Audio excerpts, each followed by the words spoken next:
ITV News has learned of a startling increase in the number of families with no permanent place to call home.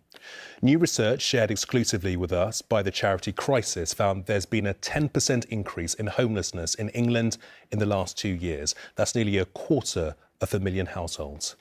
Many work but simply cannot afford spiralling private rents, and there simply aren't enough council homes.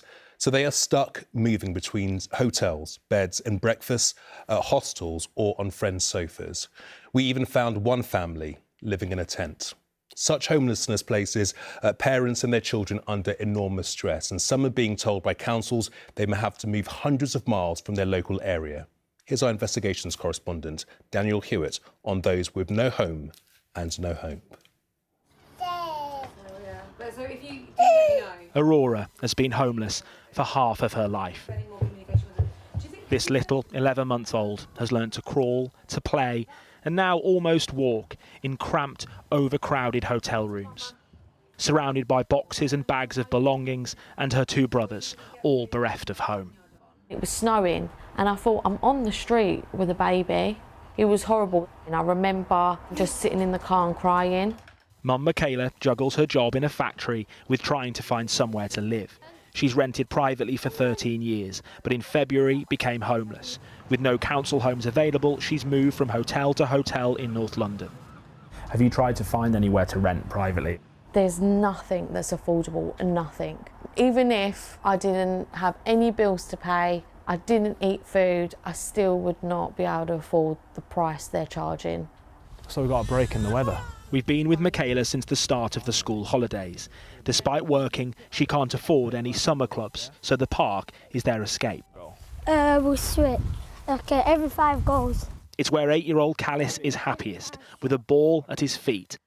What little life he has so far lived has so often been defined by uncertainty. I thought we was going to be there for like a month and a half. A month. Really? Mm. How do you feel about that? Sad. I'm frustrated. It's just hard to live there. And if you could wish one thing in the next few months, what would it be? We move somewhere good and then we stay there. Oh. But Michaela has just been told the only property Enfield Council will offer them is private rented accommodation in the north of England. And if she doesn't take it, they'll be removed from the hotel. I was literally up all night with anxiety about the thought that I'm going to be moved far up north. No support network for me or my children. My kids would have to be pulled from their schools. Yeah. You work? And I work, yes. Ben has been told the same. A father of 3, he works full-time as a locksmith, but was served an eviction notice in April and also placed in a hotel by Enfield Council. Almost 5 months on, they're still here. There you go. With no cooking facilities, no fridge, and despite earning a full-time wage, nowhere they can afford. We can't rent anywhere. You have to earn over £50,000, or you have to have a guarantor who earns over £50,000. They work it out at 30 times the monthly rent, so if you're not earning that, then you can't rent it. How does that make you feel? Frustrated, because no matter how hard I work, I know I'm not going to be able to earn that. So if I was to move, I wouldn't be able to work, I wouldn't be able to provide for my family. In the search for cheaper properties, Stoke-on-Trent is one area London councils are sending tenants like Ben and Michaela. But there's a housing crisis here too, and the risks no less real. Ian and Teresa are living in a tent in a family member's garden. The family of 4 were given a no-fault eviction in June, but because they both work, they don't qualify for emergency accommodation, which would cost them £160 per night. The tent is their only option. Renting, the costs are ridiculous, and then you've got people that are offering 6 months rent in advance, so they're going to have them rather than us. It's very competitive, which it wasn't a few years ago. Obviously not getting much sleep in the tent and then go and work doing a 12-hour shift.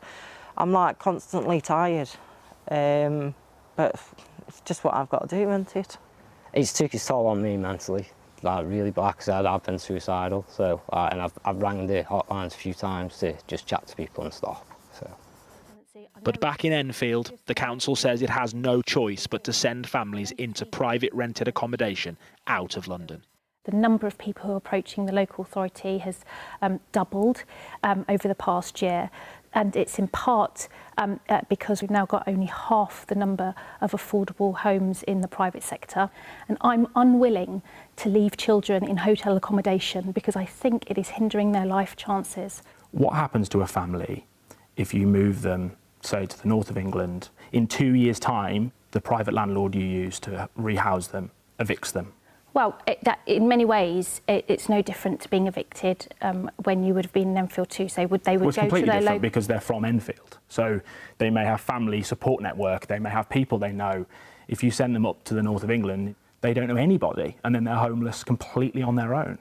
Well, the support that we provide families as much as possible in relocating them, we think we will help them in settling so they don't find themselves in that position. But that position is out of their control, Council Leader. Private landlords are right now evicting families in the north of England as well. They will get the support of the local authority there, but let me just finish. So that's not your problem, basically, then? If I can finish the point, I'll address it. There is a national housing crisis. Mama needs to go to work.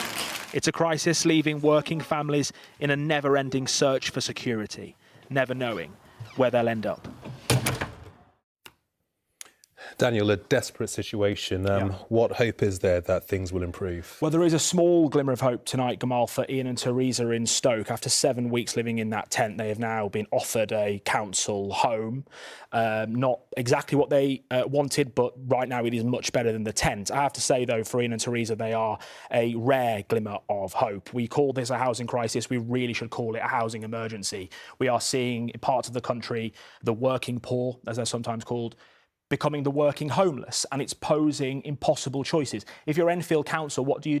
They haven't got enough homes. They're spending £20 million extra this year compared to last year on temporary accommodation. They don't want to send their tenants out of London, but where else do they put them? If you're Ben or Michaela, if you turn down a property, you make yourself homeless. If you move out of London, you have to find a new school, find a new job, away from everything you know.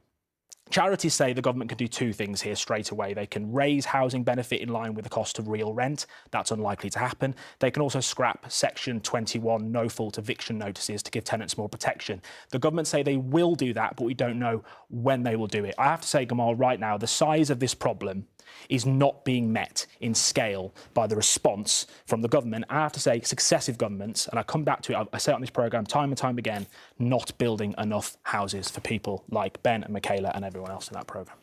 It's a bleak picture. OK, Daniel, thank you.